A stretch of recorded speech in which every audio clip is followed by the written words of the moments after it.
Aksi kuasa hukum Ibtu Rudiana, Elza Syarif, yang menunjukkan bukti video pengakuan Jaya dan Eko justru membuatnya blunder. Elza mengklaim, video pengakuan Jaya dan Eko itu telah ditayangkan dalam persidangan tahun 2016/2017. Namun, klaim tersebut dibantah tegas oleh kuasa hukum terpidana, Titin Prialianti dan Cindy Sembiring.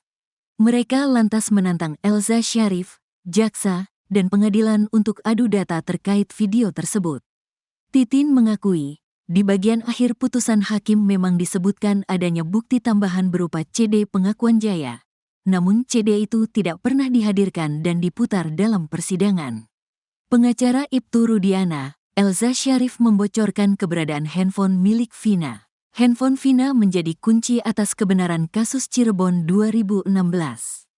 Keberadaan HP Vina kini disimpan kakaknya, Marliana, atau polisi. Isi handphone Vina menjadi kunci utama dalam membongkar kebenaran kasus Cirebon 2016.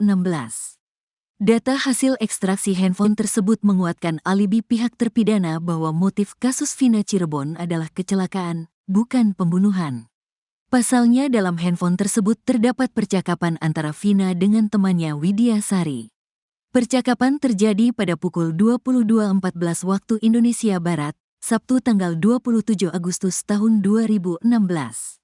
Padahal berdasar hasil sidang, 8 terpidana kasus Vina melakukan penganiayaan mulai pukul 21 waktu Indonesia Barat.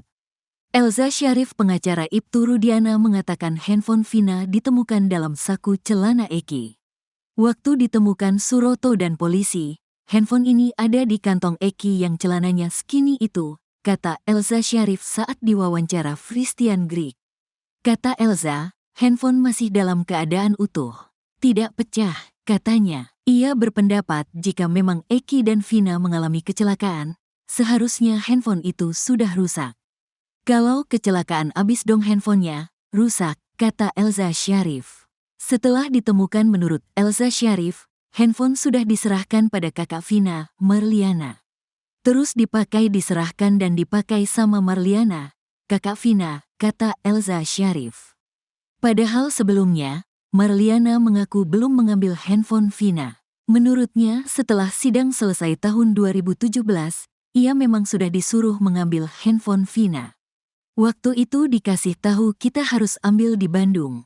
Bukan gak dikasih izin. Jadi ngambilnya ke Bandung. Waktu itu orang tua saya tidak mampu untuk ke Bandung.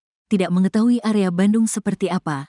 Bandungnya di mana? Kata Marliana dikutip dari YouTube Nusantara TV. Marliana menerangkan ia tak diberitahu lokasi pengambil handphone Vina. Pengadilannya atau mana? Surat suruh ngambil HP adik saya. Bapak saya mau ambil, dia dikasih tahu ngambilnya di Bandung saat itu. Untuk di Bandung kalau tahu tempatnya gak masalah, ini kan bapak saya gak tahu Bandungnya mana, katanya. Selain itu Marliana dan ayahnya juga terkendala biaya untuk ongkos mengambil handphone Vina. Terkendala biaya juga, katanya. Oleh karenanya Marliana mengaku hingga kini tidak menyimpan handphone Vina. Jadi sampai sekarang belum diambil, kata Marliana.